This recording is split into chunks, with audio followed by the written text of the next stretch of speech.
На крайнем севере исторической Башкирии, на территории Пермского края, с незапамятных времен проживает башкирское племя Гайна. О времени их поселения в тех местах рассказывают лишь легенды. Себя они считали первыми, то есть самым древним из всех поколений башкирских.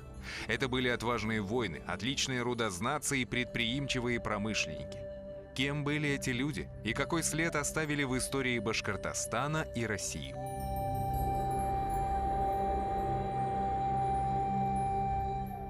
Жизнь любого народа связана с землей. Ландшафт формирует характер у людей, определяет род их занятий, а значит и судьбу. Однако многое зависит и от них самих. Одни сообщества под давлением неблагоприятных факторов превращаются в этнические реликты или вовсе исчезают, а другие упорно борются и выживают. Пример удивительной исторической судьбы демонстрирует башкирский род Гайна. Южный Урал испокон веков был центром горного дела и металлургии. Еще обитатели Аркаима и других поселений страны-городов на рубеже 3-го и 2-го тысячелетий до нашей эры занимались выплавкой меди. В средние века Башкирия была крупным производителем металлов и поставщиком руды. Арабский географ XII века Аль-Идриси, описывая башкирский город Нимджан, сообщает: а город Нимджан небольшой и благоустроенный. Восточнее этого города есть гора Арджика. В ней месторождение меди, которую добывают больше 1000 человек, и извлекают ее много, а затем отправляют в землю Хуварезм и города страны Аш-Шаш, а также в соседствующие с ними страны гузов. С древнейших времен Южный Урал являлся центром металлургии. Он являлся одной из металлургических провинций североевразийского континента, наряду с такими, как Карпаты, Кавказ. То есть можно сказать о том, что здесь постоянно проживало население, знающее рудное дело, знающее металлообработку. Таким образом, сами природные условия Урала способствовали развитию у здешнего населения тяги к рудоискательству и металлургии. Особенно широкое развитие данный промысел получил у башкир-гайнинцев. После принятия в конце XVI века русского подданства они получили жалованные грамоты на свои земли. Однако это не всегда спасало гайнинскую волость от посягательств со стороны купцов Строгановых, которым царское правительство отдало во владение пермские земли. Строгановы – род русских купцов и промышленников, из которого происходили крупные землевладельцы и государственные деятели XVI-XX веков. С XVIII века – бароны и графы Российской империи. И гайнинцы, безусловно, знали о хозяйственных интересах Строгановых, и были уже конфликты в XVI веке.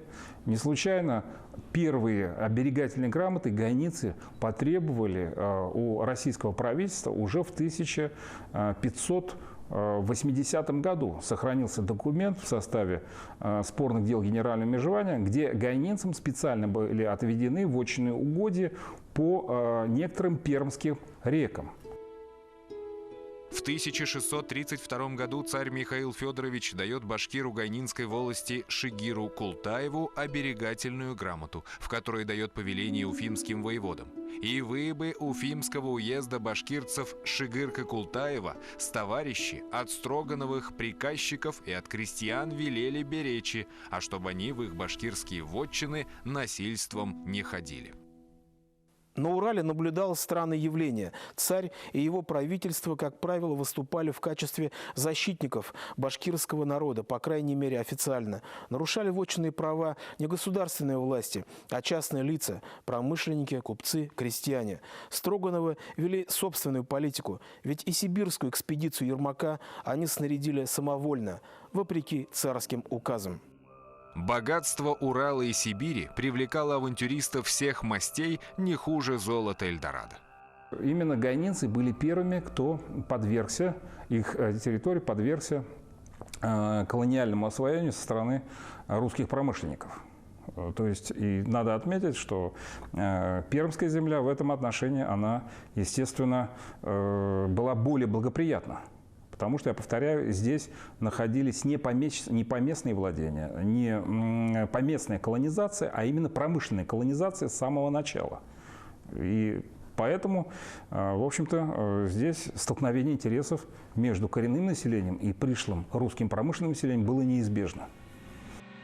В 1662 году вспыхнуло первое всебашкирское восстание, в ходе которого башкиры-гайнинцы подступили к Кунгуру, столице Пермского края. Взять ее одной конницей не было никакой возможности. Тогда, к ужасу жителей гарнизона, они выкатили пушки, чего никто не ожидал, и открыли из них огонь по-немецки. Кунгур пал. Местные власти докладывали.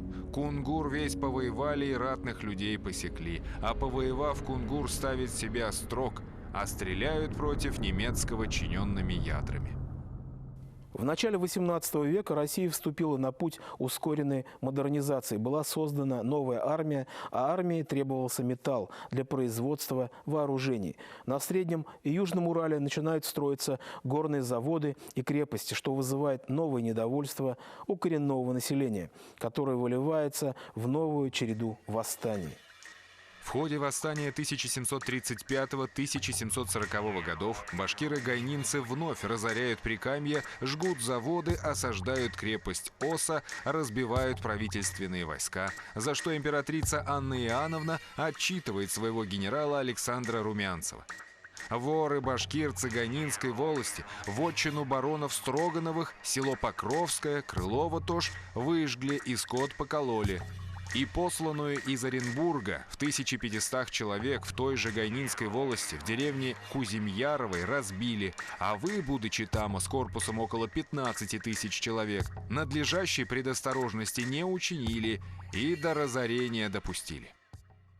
Кроме того, надо отметить, что гайнинские башкиры уже в 17 веке это уже вполне оседлые земледельцы. И в их распоряжении находились определенные запасы зерна, продовольствия, которые позволяли им оказывать наиболее длительное, упорное сопротивление, в отличие от скотоводов, у которых хозяйственная база очень легко подвергалась в ходе подавления. То есть достаточно было уничтожить стадо с тем, чтобы лишить восставших возможности к длительному сопротивлению. Подавление башкирского восстания 1735-1740 годов отрицательно сказалось не только на демографии башкирского народа, но и на его хозяйстве. Михаил Чулков, автор многотомной работы «Историческое описание российской коммерции», писал: «В прежних годах башкирцы из сей руды плавили в ручных печах самую лучшую сталь, что после учинившегося в 1735 году бунта им уже не позволялось». Яростное сопротивление башкирского народа, оказанное в ходе предыдущих восстаний, вынудило власть отказаться от грубого нарушения его вотчинных прав. Поэтому в дальнейшем царское правительство вело себя очень осторожно и проводило тонкую политику привлечения в бизнес самих башкир, надеясь тем самым превратить их в своих союзников. И это в какой-то мере удалось. Юридической основой экономических отношений стал Сенатский указ от 28 ноября 1720 года, которым предписывалось: тем из числа башкир, кто годную руду сыщет, им зато платить, как и российскому народу, без задержания. В короткие сроки в башкирском обществе образовался целый слой рудопромышленников, владеющих сотнями рудников. Причем они добывали не только медь и железо, но также серебро и золото. Особенно много предпринимателей вышло из среды башкир-гайнинской волости, самым известным из которых был Исмаил Тасимов.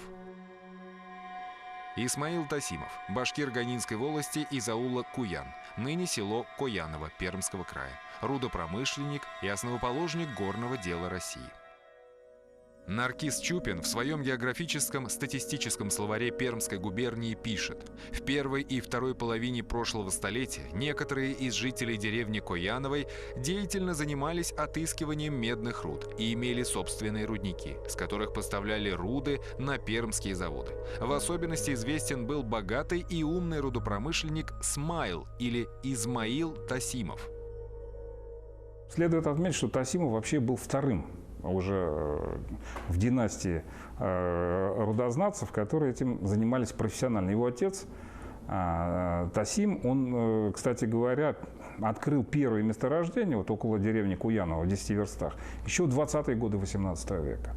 И в этом отношении Исмагил Тасимов, он, в общем, в какой-то степени уже продолжил династию рудознатцев, а его сын тоже был, Исхак Тасимов, родопромышленником. То есть они понимали, что для них это дело не является сиюминутным каким-то промыслом. Тасим Маметов, отец Исмаила, по сообщению главного начальника уральских казенных заводов Вильгельма Генина, только за 5 месяцев 1734 года Тасим Маметев добыл 60 тысяч пудов руды. Но его сын намного превзошел своего отца. Владея сотнями рудников, он поставил несколько миллионов пудов руды на юговские заводы. Исмаил Тасимов является одной из знаковых фигур не только башкирской, но и российской истории. В его судьбе отразился сложный и противоречивый процесс индустриализации Урала, сопровождавшийся расхищением башкирских земель. Исмаил и его товарищи, башкиры-рудопромышленники, пытались интегрироваться в российское общество, став полноправными участниками освоения природных богатств края. И правительство по многим вопросам старалось идти им навстречу. Сенатским указом от 15 октября 1753 года констатировалось, что тамошней губернской канцелярии завсегда и крепко наблюдается, дабы те заводчики с ними башкирцами порядочно поступали и без договора с ними лесом и никакими угодьями не пользовались. Ибо башкирцы ничто столь много не уважают, как свои земли и угодья. Как отметил Лепехин, академик, в общем-то, написавший фундаментальные исследования по результатам своей экспедиции в Башкирию, он отметил, что, в общем-то, все богатство уральской промышленности, заводской промышленности обязано башкирам. Потому что действительно все крупные месторождения меди и железа были найдены, как правило, башкирами и на землях башкир. Тот же указ сообщает о резкой перемене, произошедшей в настроениях башкир. Башкиры с заводчиками так хорошо обошлись, что сами, руды сыскивая, приносят им и воскою на их заводы с рудников разработанных руд и отдачу им в оброки своих земель и угодий охотно промышляют. Рудопромышленники заключали договор с заводами, согласно которому они добывали руду из своих собственных рудников и продавали ее заводам. Башкиры, проживавшие в горных районах, обеспечили рудой заводы и достаточно органично инкорпорировались в горнозаводскую промышленность России. То есть башкиры стали зарабатывать тем, что добываемую на своей вотчинной земле руду они стали поставлять на заводы. Теперь заводчики нуждались в башкирах, как в поставщиках сырья, а последние нуждались в заводчиках, как покупателях. Есть данные, которые приводят исследователи, о том, что к середине XVIII века из 763 промышленников Пермской, рудопромышленников Пермской округи, 750 были башкирами. Только там 13 человек относились к русским, представителям других национальностей и так далее. То есть для башкир промысел руды, поиск руды и разработка рудных месторождений были, в общем-то, привычным делом. Другой стороной сложившегося разделения труда между заводами и башкирами было то, что вся сырьевая база горной промышленности Урала располагалась на вотчинах башкир. К 50-м годам XVIII века Исмаилу и его компаньонам только при юговских заводах принадлежало 234 рудника, тогда как у казны было всего лишь 76. И здесь надо отметить особый статус вотчинных владений. Вот чем отличалось башкирское вотчинное право, скажем, от других земельных институтов? Тем, что только башкиры имели право на владение недрами. И без их согласия разработка каких-либо полезных ископаемых законодательно была запрещена. Интересно, что правительство, не желая быть субъектом экономических отношений с собственниками земли и недр, башкирами, проводило политику приватизации горной промышленности Урала. И не случайно, например, в середине XVIII века была приустановлена вся процедура строительства казенных заводов на землях башкир. То есть право на заведение промышленных предприятий давалось только частным лицам по обоюдному соглашению с местным башкирским населением. То есть государство как бы отстранялось от этого процесса, утверждая, вы сами договариваетесь на взаимных условиях о разработке недр. Это был хитроумный план правительства. Отдавая горные заводы в частные руки, государство как бы давало понять предпринимателям: действуйте на свой страх и риск. Тем самым оно как будто сохраняло в силе свои узаконения, запрещавшие захват башкирских вотчинных земель, а с другой стороны давало простор бизнесу, часто незаконному. Дело рудопромышленников не было легким. Для разведки и разработки недр им приходилось занимать деньги у русских купцов или принимать их в пай. Взаимодавцы и пайщики часто подделывали долговые векселя и требовали возвращения долгов в двукратном размере. А представители пермского горного начальства и кунгурской воеводской канцелярии защищали мошенников. Положение еще более ухудшилось, когда в 1757 году юговские казенные заводы были приватизированы графом Иваном Чернышовым. Иван Григорьевич Чернышов. Камергер, генерал-фельдмаршал по флоту, президент Адмиралтейства. Влиятельный вельможа захватил рудники Исмаила Тасимова, обеспечивавшие его заводы сырьем. Только в одном 1765 году управляющий заводами Федор Санников вывез 500 тысяч пудов заготовленной высокосортной руды. Началась многолетняя тяжба с сиятельным графом, которая неожиданно для всех закончилась победой Исмаила. Чернышов повел себя некрасиво с точки зрения вообще не только башкир, но и существующего законодательства. Когда Тасимов обратился в правительство с жалобой на то, что приказчики Чернышова просто захватывают руду на их земле, спустя, конечно, достаточно долгое время, почти 9 лет прошло с подачи жалобы, и Берг-коллегия, и сама Екатерина II сказала, что здесь никаких вопросов нет, что Чернышов не только должен вернуть в собственность вотчинников и их рудники, но еще расплатиться за всю руду, которую они за это время получили.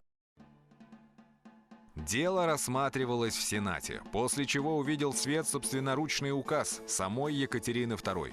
Указ нашей Берг-коллегии, по производившемуся в Сенате спорному графа Ивана Чернышова, с рудопромышленниками делу помирились между собой добровольно на 70 тысяч рублей. Оказавшись не в состоянии возместить башкирам ущерб, Чернышов вынужден был отдать юговские заводы обратно в казну. Исмаил, будучи человеком умным и самостоятельным, тяготился положением подрядчика и мечтал вести дела самостоятельно, то есть сам хотел стать заводчиком. В 1760 году он обратился к императору Петру III с просьбой на собственный капитал открыть казенный завод на реке Сыре. Причем первые 250 тысяч пудов руды обязался поставить бесплатно. Он даже не просил передать предприятие в собственность, а просто хотел на приемлемых для себя условиях иметь дело с основанным на собственные же средства казенным заводом. В чем причина столь скромных притязаний? Не секрет, что заводы на Урале держались на принудительном труде. То есть никакого рынка рабочих сил здесь не существовало, что, собственно, потом и похоронило уральскую промышленность. В связи с тем, что не было конкуренции среди предпринимателей. Многие работали на государственный заказ. По сути дела, не случайно здесь казенная промышленность начинается именно с этого. И естественно, что прибегать, например, к труду крепостных крестьян башкирам никто бы не позволил. Тасимовы не могли стать заводовладельцами по той простой причине, что по законам Российской империи владеть крепостными могли только православные люди. Но Исмаил не отчаивался. В 1771 году он обратился в Сенат с просьбой на собственные деньги открыть горное училище, обещая уступать от своих собственных руд, от каждого пуда руды по полуполушке. Власти живо откликнулись на инициативу башкирского рудопромышленника, так как все специалисты горного дела были либо немцами, либо самоучками. На что рассчитывал Исмаил и его товарищи? Очевидно, что они предполагали, что они займутся и промышленностью, собственно. И для этого нужны были знания, нужны были инженерные навыки. А при существующей системе образования никакой возможности получить подобные знания было невозможно. Именно поэтому Тасимов и его товарищи к этой мысли пришли. И, кстати говоря, открыть именно в Петербурге горное училище – это скорее было встречное предложение правительства. А сами башкиры предполагали, что учебное заведение будет находиться гораздо ближе И там будет не 3 квотных места, как это получилось на деле для башкирского народа, а по крайней мере половина. Сенат в докладе императрицы о причинах, побудивших к учреждению в нашем Отечестве рассадника людей горного дела, сообщает. Башкирцы Измаил Тасимов с товарищами изъясняли, между прочим, что хотя они по промыслу своему опытом и научаются, и в горную экономию вникают, но дабы промысел сей усовершенствовать, а горную экономию упрочить, и через то, как для себя и потомков своих, так и для общества сделаться, сколь возможно, более полезными, имеют они нужду в следующих руководителях, а потому просят о заведении офицерской школы, на каком учреждены кадетские корпусы. 31 октября 1773 года Екатерина II подписала указ об учреждении горного кадетского корпуса. Сегодня это знаменитый Санкт-Петербургский горный институт. Это первое горное училище, которое выпускало именно специалистов для горной промышленности в России. Вот этот недостаток квалифицированных кадров, который, кстати, приводил к потерям, серьезным экономическим потерям, он понимался простыми башкирами, осознавался ими как экономическая необходимость. Через 100 лет после его основания, в 1873 году, к юбилейной дате один из выпускников сложил стихи. 100 лет тому назад тогдашний горный мир приятно изумил безграмотный башкир. Он подал от своих товарищей прошение в России учредить такое заведение, чтоб рудокопам им, безграмотным как сам, давать указчиков по рудным их делам. К столетнему юбилею училища многое забылось. Забылось то, что Исмаил вовсе не был безграмотным человеком. Он был успешным предпринимателем, ловким сутягой, составителем наказов от трудопромышленников в уложенную комиссию императрицы Елизаветы Петровны. Он явно опережал свое время. Возможно, все его начинания имели бы успех примерно 50 годами спустя, но при жизни он постоянно испытывал удары судьбы. Беда подкрадывалась незаметно. В 1767 году депутат Екатерининской уложенной комиссии от башкирского народа Токтамыш Ишбулатов представил свои наказы, в которых указывал на расхищение башкирских земель, злоупотребление чиновников и купцов. Токтамыш Ишбулатов, старшина Гайнинской волости, жил в ауле Барда, нынешнего Бардымского района Пермского края, рудопромышленник, пугачевский полковник. Благостная атмосфера всеобщей гармонии в одно мгновение сменилась бурей гражданской войны, когда осенью 1773 года в Яицких степях появился Пугачев. Башкиры-гайнинцы почти поголовно приняли участие в мятеже, даже старшина и депутат Ишбулатов. Из числа гайнинских башкир выдвинулось более десятка атаманов, полковников и походных старшин армии Пугачева. Такого беспрецедентного числа повстанческих предводителей не было ни у одного другого башкирского рода. Верность престолу сохранил лишь Исмаил, который на собственные средства собрал и вооружил большой отряд, с которым защищал юговские заводы от мятежников. Понятно, почему Тасимовы, например, в ходе крестьянской войны оказались на стороне правительственного лагеря. Их экономические интересы, будущее их детей, их односельчан, той же деревни Куянова, зависело от этих заводов. А мы знаем, что произошло со всеми заводами, которые были захвачены пугачевцами. Они там по 50 лет потом восстанавливались, после того, как были захвачены башкирами либо казаками. Вот. Как это было, например, с теми же заводами Мясникова и Твердышева. Пугачевщина показала, насколько тонок был тот социальный слой в башкирском обществе, на который могло опереться правительство. Пугачевщина нанесла такой удар горной промышленности Урала, от которого та уже не оправилась. Башкиры уничтожили большую часть заводов, построенных на их земле. Все усилия Исмаила и его сторонников, выступавших за интеграцию с российским обществом, пошли прахом, будто доказывая старую истину, что вода никогда не смешивается с маслом. Трагедия горных заводов стала следствием индустриализации, проводившейся без учета интересов собственников земли башкир.